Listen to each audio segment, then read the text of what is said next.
Faced with a dire shortage of hospital beds, health officials in California announced Saturday the vast region of Southern California and a huge swath of the Central Valley will be placed under sweeping new lockdowns in an urgent attempt to slow the rapid rise of coronavirus cases.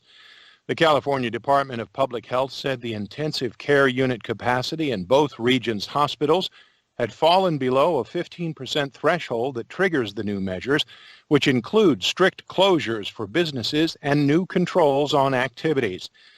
The new measures will take effect Sunday evening and remain in place for at least 3 weeks, meaning the lockdown will cover the Christmas holiday. The San Francisco Bay Area will also go into lockdown Sunday night under a different set of orders announced Friday by officials there. Moscow began distributing the Sputnik V COVID-19 shot in 70 clinics on Saturday, marking Russia's first mass vaccination against the disease. Reuters' Edward Barron reports. It marks Russia's first mass vaccination against the disease, the city's coronavirus task force said. Though final trials have yet to be completed, the Sputnik V or a second vaccine. And scientists have raised concerns about the speed at which Russia has worked, giving the regulatory go-ahead for its vaccines and launching mass vaccinations before safety and efficacy have been fully tested. The task force said the Russian-made vaccine would be made available to doctors and other medical workers, teachers and social workers because they ran the highest risk of exposure to the disease. People with certain underlying health conditions, pregnant women and those who've had a respiratory illness for the past 2 weeks are barred from vaccination. That's Reuters' Edward Barron. Clashes erupted at a protest against police violence on the streets of Paris Saturday as protesters hurled projectiles and police fired back tear gas.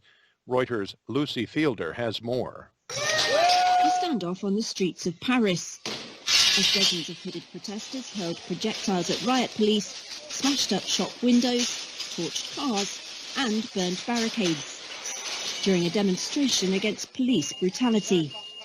Police fired back volleys of tear gas. Thousands had set out marching peacefully before the clashes erupted to urge French President Emmanuel Macron's ruling party to scrap a draft security law they fear would curb civil liberties. The bill would restrict rights to circulate images of police officers on duty, which critics say would make it harder to hold the police to account in a country where rights groups allege systemic racism. A backlash against the law was intensified by the beating of a black man, music producer Michel Zecler, by several police officers. The incident was captured on CCTV and mobile phone footage that went viral and headed news bulletins. That's Reuters' Lucy Fielder. Tens of thousands of opposition supporters marched across the Armenian capital, Yerevan, on Saturday to push for the resignation of Prime Minister Nikol Pashinyan over his handling of the conflict with Azerbaijan in Nagorno-Karabakh. More than 20,000 protesters rallied in Yerevan on Saturday, chanting "Nikol, you traitor," and "Nikol, go away," then marched to the Prime Minister's official residence.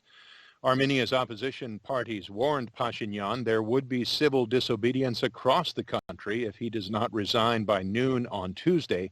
He has refused to step down, defending a peace agreement as a painful but necessary move that prevented Azerbaijan from overrunning the entire Nagorno-Karabakh region. In 44 days of fighting that began September 27th, Azerbaijani troops routed the Armenians, forcing Armenia to accept a November 10th peace deal that saw the return to Azerbaijan of a significant part of the separatist region. A capsule containing material from an asteroid has parachuted back to Earth in South Australia after more than a year investigating the interstellar object. The capsule detached from the Hayabusa 2 spacecraft and was picked up by cameras as a dazzling fireball streaking across the Australian sky. Hayabusa 2 blasted off in December of 2014 for the asteroid Ryugu in a pioneering mission to take samples that scientists hope will help reveal how life on Earth began.